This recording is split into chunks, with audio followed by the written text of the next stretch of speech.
Hello to all my physics pals. Paul Lake here with another physics problem solved. And right now I've got an energy problem for you. We're going to find the work done from a graph of force versus position, kind of a classic type of problem. And you will need to understand, what is work? How do we define work? And how is that represented by an area under a graph? And here is our graph right here. And let's read the problem. It says the force acting on a particle varies as shown below. Find the work done by the force on the particle as it moves from x equals 0 to x equals 8, and b from x equals 8 to x equals 10. Oh, 10's right here. And then from all the way from 0 to 10. So I guess we're leaving off the 12. That's kind of interesting. I get these problems from my tutoring clients. So if you have a problem that if you're having trouble with physics, check the description. There's a link on how to get a hold of me if you need a physics tutor. Now, one of the things I recommend you do is pause the video right now, try to solve it yourself, and then unpause the video to check your work with mine. And also, I actually teach a lot during my explanation of the problem. So, it's okay to skip around if you want, but I would, you're gonna get some good instruction if you listen to the whole video. I do talk kind of slow. 1.25 speed makes me sound like a normal person. So there you go. All right. Well, this is what's given. I don't need to redraw that graph. And then what are we trying to solve? Put that over here, solve. Didn't find. No, I'm not going to re-record this. I make so many mistakes. If I re-recorded every video that I screwed up in the middle of it, I'd never get one done. Okay, from x equals 0 to x equals 8. So here's 0 and here's 8. So we want the work done by this force. Now, remember that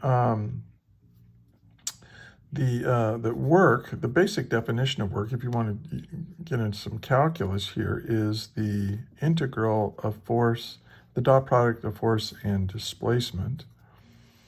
Now, we could try to do that by creating a equation for this segment, creating an equation for this segment, and we're not going to do that. We're just going to know that what is an integral? Well, the integral, if we have a force as a function of r, this, r is some displacement or some position actually away from my origin. And I want to know from A to B or something like that. So here's A and here's B. So, what we do is we find the area underneath that graph. That's what an integral does, right? It finds the area underneath a curve. Now, another way of anytime you have a product, this times this, well, let's look at a little square in here, right? So this little square has a height of 1 Newton, and it has a width of 1 meter, and 1 times 1 is 1. And of course, a Newton times a meter is a joule. That we're doing work. When you multiply force times the displacement, that is how work is. Now here, the force is changing, so the work done is described by the area underneath this graph. Now, what is this shape right here? So I'm making a claim here that this area that I'm shading in is the work done by this force between 0 and 8 meters. So let's solve it. What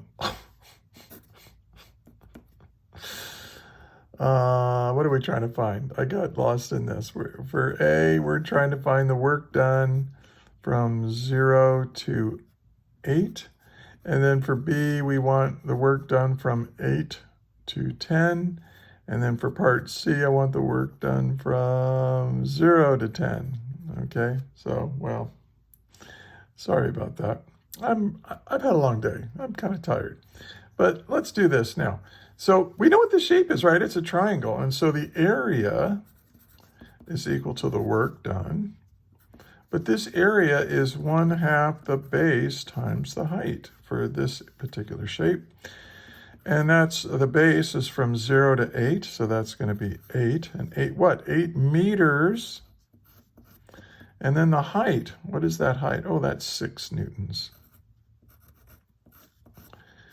And so, well, 6 divided by 2 is 3. 3 times 8 is 24. So we have 24. And what is a newton times a meter? Well, that's a joule. That's a joule of work done.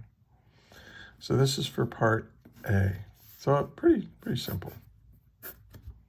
Now, we want from x equals 8 to x equals 10. So here's 8, here's 10. So here's the area right here. And that is also a triangle. And then, so this is the work done by 1/2 the base. Now the base is, well, it looks like you should go all the way from 8 out here to 12 like before, but no. It stops at 10. So we're going to go from 8 to 10. And so that's a base of 2 meters, right? That's what that x-axis represents, is position. So this is a change in position of 2 meters. And then the height, well, what is that height? Oh, let's see, that's -3. Can I have a negative height? Well, remember that I'm calling it a height, but this is really force. And what does this negative mean?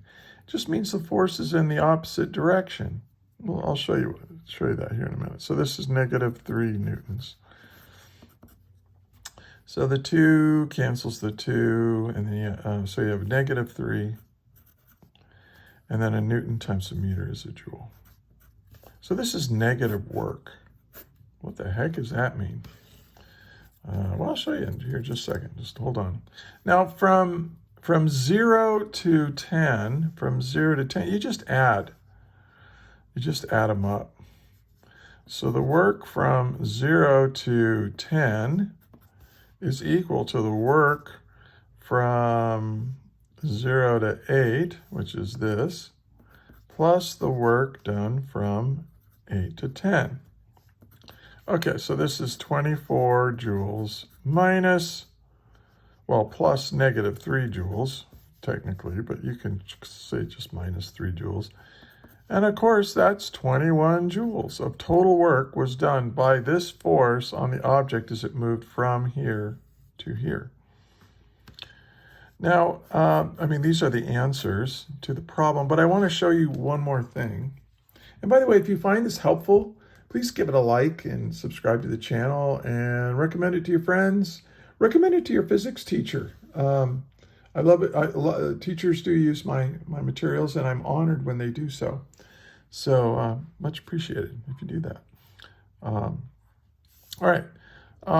So let's take a look at what this object might be. So let's make this the origin. And I'm just going to make it a cart on wheels. Okay, so here's a cart on wheels, and here's the force acting on it. Well, it's really tiny right here. It's actually 0, and then you get a little farther down, and the force is a little bigger, and you get farther down, and the force is getting bigger. And then we reach the maximum force around 4. Let's say this is 4. So 4 meters. So this is 2. So 1, 2, 1, 2, 3. So this is 4. So this right here is 6 newtons. Right here. Then we reversed, you know, we're still going. But now the force is getting smaller again, and then smaller again. And then when we get to 8 meters, 4,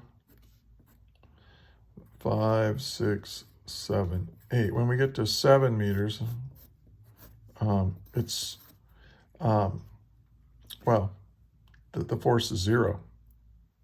Yeah. And then we'll get to, now, what is, between 8 and 10, what's the force? Let's draw one, let's make this 9. What is this force right here at 9? Well, I mean, I can follow that down, and, well, it's between, I don't know, it's kind of hard to see. Let me blow this up. So at 9 meters, what is this? That's right here. So what is that? So this is negative 1.5. So negative 1.5.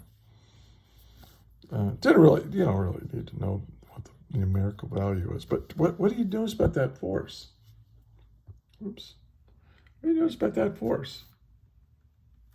Yeah, it's in the opposite direction. So what is that force trying to do to this cart? It's trying to slow it down. It's trying to take away its energy. See this force, when it was going up and it was going down, was pushing this thing to the right. Now it's probably going faster and faster and faster. This is, especially if this is a net force, right? But then right here, the force turns around, and now we're trying to slow it down. We're trying to take energy away, and that's what we mean by negative work. See, here, this is energy put into the system, and that's why we call it positive work. We're trying to give it more energy. But this is the work done. This is energy removed from the system. Now, if the kind of energy you have is just the energy of motion, you're just slowing it down, so it has less kinetic, what we call kinetic energy. Now, this is kind of related to the the work energy theorem, which if you haven't learned it yet, you will be very soon. And actually, I've got some lessons on that. Check in the description. I've got more problems like this. I've got lectures. I've got whole worksheets with homework that the teachers can use, and it's got the YouTube link on it. So if you want to give it as example problems, you can do that. So a lot of stuff there to see. And hey, if you made it all the way to the end of this video, I want to thank you for watching, and I hope physics isn't stressing you out too bad. It's a hard subject, but it's a beautiful subject. So keep studying, keep working at it. And until the next video, may the net force be with you always. That is all.